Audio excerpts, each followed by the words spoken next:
Good morning, family. This is Ricky, and welcome to Hope for Today. How you doing this week?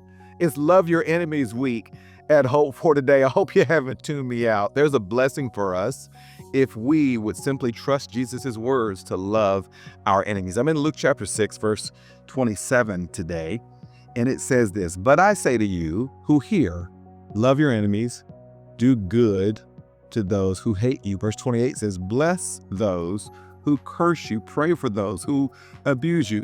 You ever read the Bible and you look back at God and say, really?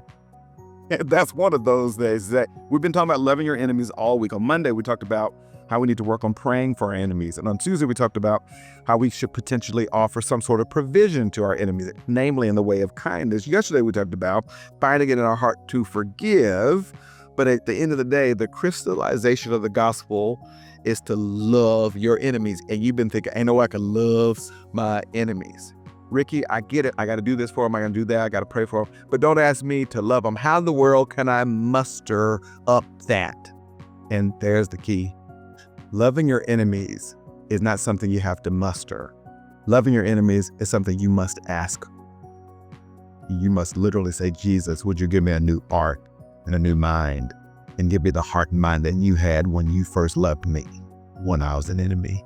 And I think that's the prayer that God answers readily in our lives. That's Hope for Today. I'll see you next time.